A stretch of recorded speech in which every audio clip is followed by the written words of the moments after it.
En esta suerte de paseo, por decirlo en términos muy cercanos, por la plegaria de 7 ramas, hoy vamos a ver el punto sexto. ¿Mm? En el texto de Chenrezig literalmente dice: hasta que el ciclo de las existencias no se vacíe, por compasión no paséis al nirvana, y os suplico que fijéis vuestra mirada en los seres hundidos en el océano del sufrimiento. Me voy a corregir porque lo que toca hoy es el punto quinto, me estoy adelantando. Dadas las diversas maneras de pensar y particularidades del intelecto de cada ser, os suplico que a través de los vehículos grande, pequeño y común pongáis en movimiento la rueda de las enseñanzas. Ahora sí, ahora me he ordenado yo. Se suele decir que en estas poquitas líneas hemos visto que cada uno de estos 7 puntos, hoy estamos explorando el quinto, son unas pocas líneas, pero a través de las explicaciones que Lama Drubyu ha dejado en su libro Chenrezig y otros libros y otras enseñanzas que vamos consultando, vamos viendo la riqueza que se desprende de unas pocas líneas. Y este punto no es menos. A veces de manera muy sucinta se suele decir suplicar para que la rueda del Dharma gire de forma constante. Podemos recordar que yana, la idea de rueda, de movimiento, de giro, está presente y varias veces nos hemos encontrado como ordenan dentro de las escuelas nuevas del budismo vajrayana, el budismo tibetano, las escuelas surgidas en una segunda época en el Tíbet que dio origen a las escuelas Kagyu, a las escuelas Gelug y a la escuela Sakya. Y solemos hablar también del Sutrayana, del Mahayana, del Vajrayana. Es decir que la rueda de movimiento, la rueda, el movimiento, está siempre presente y no es una simple figura, sino que es la esencia. Por ejemplo, cuando recitamos los 4 pensamientos inconmensurables, pues también está allí presente. La palabra seres, seres sintientes, deriva de una palabra tibetana que significa movimiento y hace alusión no solo al desplazamiento físico o fundamentalmente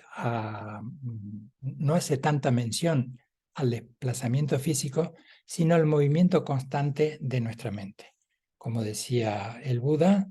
como una suerte de mono ebrio sobre brasas ardiendo, como decía Santa Teresa, la loca de la casa, o como dicen las ciencias contemporáneas, la mente, por defecto, su modo es la divagación. Así que cuando se está hablando de movimiento, se está trayendo de manera implícita el movimiento constante, la agitación constante de nuestra mente. Así que como en cualquier principio que queremos remediar, que queremos sanear, que queremos sanar, tiene que haber un antídoto. Y aquí el antídoto son las enseñanzas mismas del Buda, que comienzan cuando se hace alusión a este sutra, que es medio como un trabalengua, en pali es Dhammakapavatthana, el Dhammakapavatthana Sutta, que es el que conocemos como el Sutra de Benares, en donde el Buda enuncia de una manera muy simple verdades muy profundas, las 4 nobles verdades. La noble verdad del sufrimiento, la noble verdad del origen del sufrimiento, la noble verdad del cese del sufrimiento y la noble verdad que conduce al cese del sufrimiento. Y otra vez nos volvemos a encontrar con este mismo principio, que un enunciado tan aparentemente simple como las 4 nobles verdades, unas pocas líneas, pues ha dado origen a todo, absolutamente a todo lo que viene después durante siglos y en distintas tradiciones y geografías del Dharma. De ello estamos viendo entonces la importancia que tiene el Sutra de Benares, que a veces pareciera que por su simple enunciado es algo que con haberlo visto una vez ya es suficiente. Siempre se nos remite al texto original, al texto primario, donde el Buda pues pone en marcha aquella verdad que alcanza después de sus largos años de meditación pues también la geografía hablará de sus vidas previas y de aquellos 49 días que pasó en silencio en Bodh Gaya, donde valoraba si dar enseñanzas o no, y finalmente, cuando se encuentra con aquellos 5 compañeros que en algún momento sus compañeros habían renunciado y habían denostado la presencia de Siddhartha Gautama, porque habían entendido que por el hecho de haber adoptado la vía media entre la displicencia y las conductas ascéticas más extremas, pues había abandonado la búsqueda que ellos en la que tanto se implicaban. Pero al ver la presencia de Siddhartha Gautama, pues se acercan a él y reciben y le piden, haciendo 3 postraciones, que revele, que les participe de aquellas verdades que había descubierto. Y este es el punto en el Parque de las Gacelas, a las orillas del Ganges, en Benarés, Varanasi, donde el Buda enuncia por primera vez y pone en movimiento la rueda del Dharma. Así que la quinta rama, la súplica para la rueda del Dharma, está haciendo alusión a esto, a la sabiduría, y por lo tanto está hablando de la ignorancia. Y cuando hablamos de ignorancia, volvemos una vez más a resaltar que no es una valoración sobre conocimiento, sobre capacidades cognitivas o intelectuales, sino, en palabras de Enrayu Kunchan Kalu Rinpoche, ese error activo de la mente que suele confundir aquello que conoce como el yo y aquello que es lo conocido como lo otro. Entonces, cuando meditamos, cuando reflexionamos, cuando tenemos el texto, como alguna vez os invitamos que lo tuviéramos además presente de la práctica, como un manual para explorarnos a nosotros mismos, de esto se trata el Dharma, explorarnos a nosotros mismos,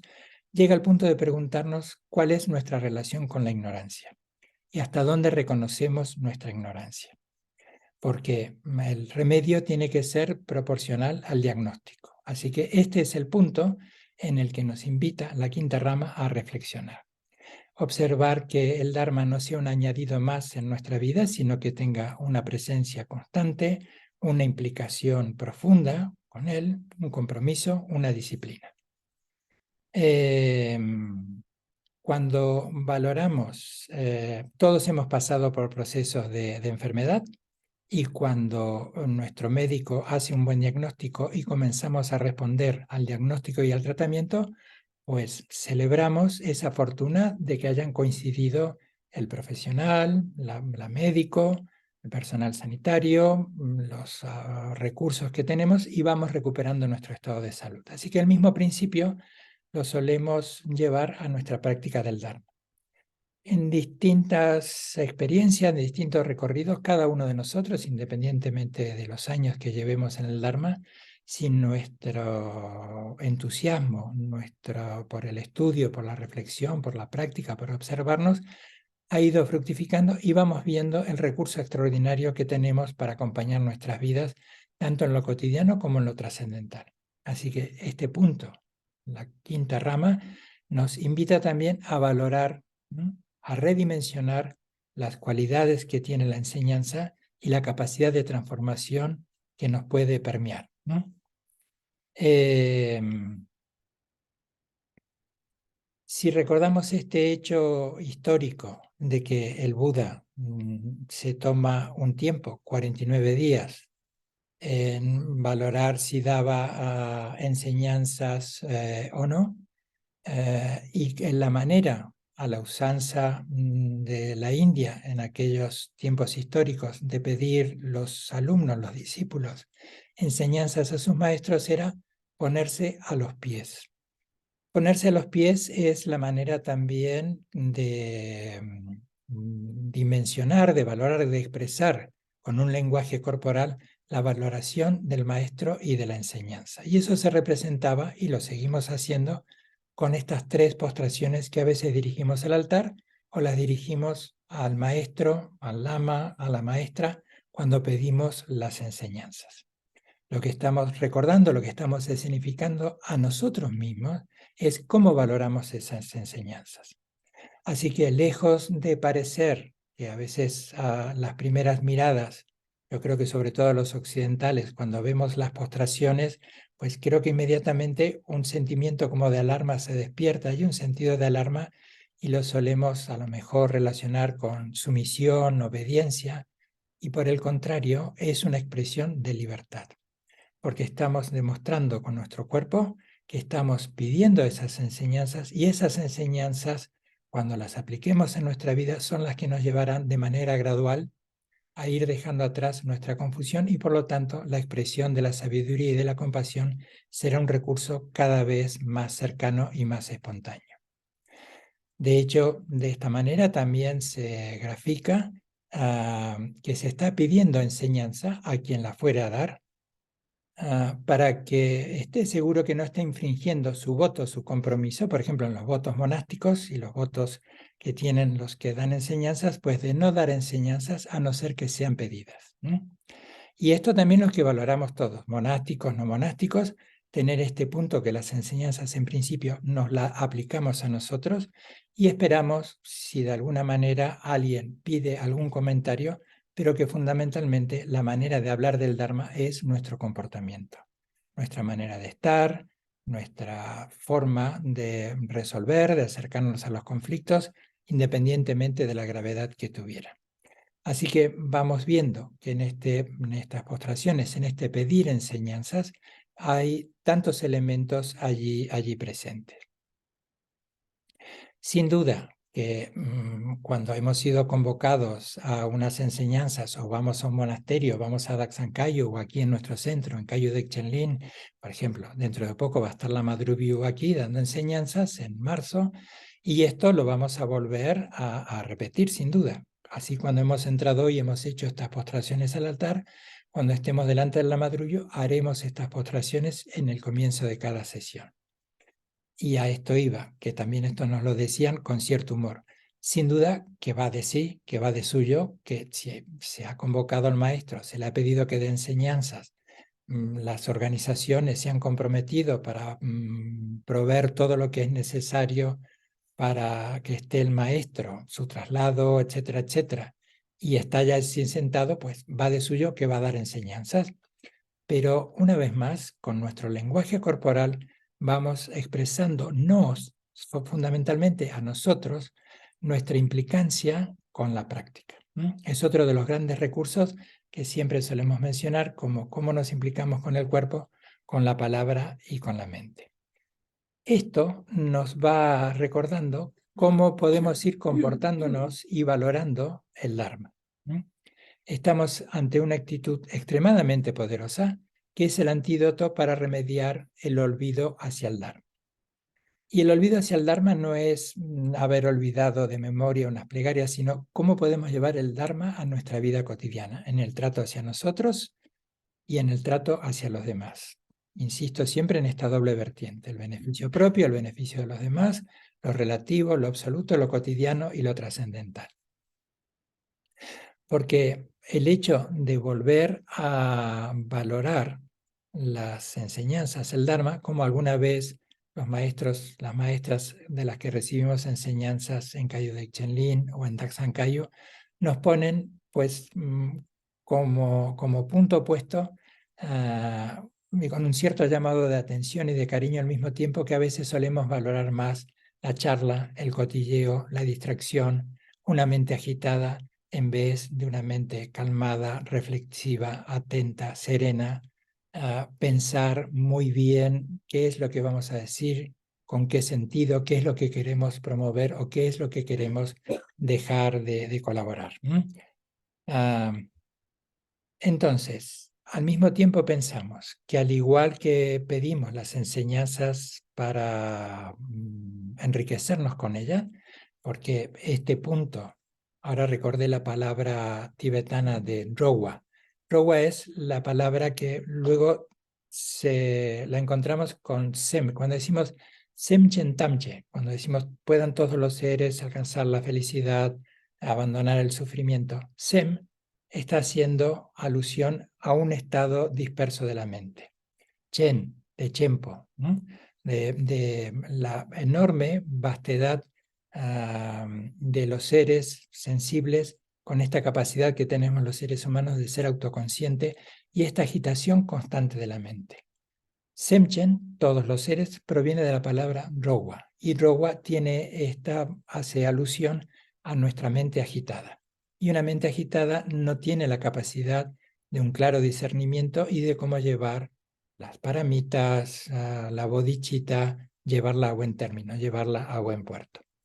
Así que entendemos en ese punto, cuando recordamos en la quinta rama de las 7 de la plegaria, que así como nosotros nos vemos condicionados, afectados por esta mente dispersa, divaga, que tiende a la distracción, olvidando sus cualidades mayores, pues el resto de los seres sensibles con mente, pues pasan por situaciones similares. Así que pedimos que esas enseñanzas no solo nos beneficien a nosotros, sino que beneficien a todos los seres sin excepción. Y podemos pensar que ese pedido que beneficia a todos los seres sin excepciones, a nuestros compañeros, a nuestras compañeras, que estamos en una gompa recibiendo las enseñanzas, y luego cuando nosotros nos ponemos en marcha, guiados por el Dharma, permeados, inspirados por el Dharma, llevemos esa comprensión, esa actitud, esa experiencia a beneficiar a los seres. Que no dejemos la enseñanza como algo simplemente escolástico, anecdótico, o que cuando se cierra un libro allí ha quedado entre dos tapas la enseñanza. También se nos advierte que el hecho de que pidamos la larga vida de los maestros, y se nos recuerda esto que desde el mismo Buda lo enunciaba, que la enseñanza siempre es más importante que el maestro o que la maestra. Y esto no implica que descuidemos el aspecto afectivo, devocional o del cuidado físico, de la salud, de todo aquello que necesitan nuestros queridos lamas, nuestros queridos rinpoches para estar bien y que les dedicamos nuestro tiempo y nuestro esfuerzo, sino que esto no derive en un apego. Solía utilizar Khandro Rinpoche este término contemporáneo de que no nos transformáramos en followers, que no nos transformáramos en fans de un ídolo de pop, como un ídolo de rock o como un ídolo del Dharma. Que valoremos a nuestros maestros con respeto, con devoción, a nuestras maestras con respeto, con devoción, con cariño, pero que tengamos siempre presentes que son el vehículo que nos transmiten la enseñanza. Y la manera de ir incorporando esas enseñanzas con el método, con la práctica, con la reflexión en nuestra vida. Que no generemos un apego extraordinario y que solo pues tengamos esta preferencia a la hora, por ejemplo, de hacer las plegarias, como haremos a continuación, la plegaria de Chenrezig en su final, como en todas, está la plegaria de larga vida de todos los maestros. Así que no nos limitemos a pedir por unos maestros sí, por otros no tanto, por unos más. Por eso la última plegaria que concluye con la expresión de la larga vida para todos los maestros, para todas las maestras, sin excepción. Porque ellas son el puente entre la enseñanza, entre la experiencia de todos los Mahasiddhas, de todos los Bodhisattvas, de todos los tiempos, entre el Buda mismo y nosotros. Esa es la importancia de valorar este pedido de las enseñanzas. Es un aspecto de humildad y es la mejor manera de abrirnos también, reconocer nuestras limitaciones, porque es la mejor manera de ir integrando aquello que habrá de remediar nuestras limitaciones y enriquecer nuestra vida, y por lo tanto la vida de los demás. También es recordar que cuando este otro punto de impermanencia y de interdependencia, que la práctica del Dharma, las enseñanzas que vamos recibiendo ponen en evidencia, por un lado, nuestra naturaleza mayor, Sugata-garbha, Tathagata-garbha, como le querramos llamar a esa naturaleza búdica que está presente en cada uno de nosotras, en cada uno de nosotros, y también cómo nuestros afectos, nuestros defectos derivados de un egocentrismo están allí hasta que en algún punto decidamos por nosotros mismos liberarnos de ello. Y eso es ese punto de liberación que nos proveen las enseñanzas. Y cuando hablamos de samsara nirvana, podríamos decir que permanecer en el samsara es nuestra manera de desconocer tanto nuestras cualidades mayores, como las posibilidades extraordinarias de los textos, de las prácticas, de las enseñanzas que recibimos, para ir dejando atrás esa confusión. Así que, dicho esto, pues en un recorrido así bastante breve, quería traer hoy a nuestra conversación sobre la plegaria de las 7 ramas este quinto punto, cuando pedimos que los maestros, las maestras, den enseñanzas, que a veces los hacemos también nosotros en nuestras prácticas, nosotros refiriéndonos a todos los practicantes, monásticos o no monásticos. Laicos, seculares, quien se sienta, pues muchas veces también, aunque más no sea en una valiosa práctica de atención plena de Shiné, pues la plegaria al linaje, la plegaria de refugio y la bodhicitta, las 7 ramas, el pedido de enseñanzas, porque también estamos vigorizando este punto. Estamos pidiéndonos a nosotros ese punto de atención para aquella práctica que vayamos a hacer, la que fuere, incluso la del estudio, pues vaya permeándonos y vayamos dejando atrás nuestra confusión y, tal como nos animaba el Buda, nos haga recordar la enseñanza, la bondad que hay en cada uno de nosotros, la bondad que hay en cada una de nosotros. Muy bien, muchas gracias. Ya vamos por la quinta, nos vamos acercando pues al recorrido ya final en los próximos encuentros. Gracias.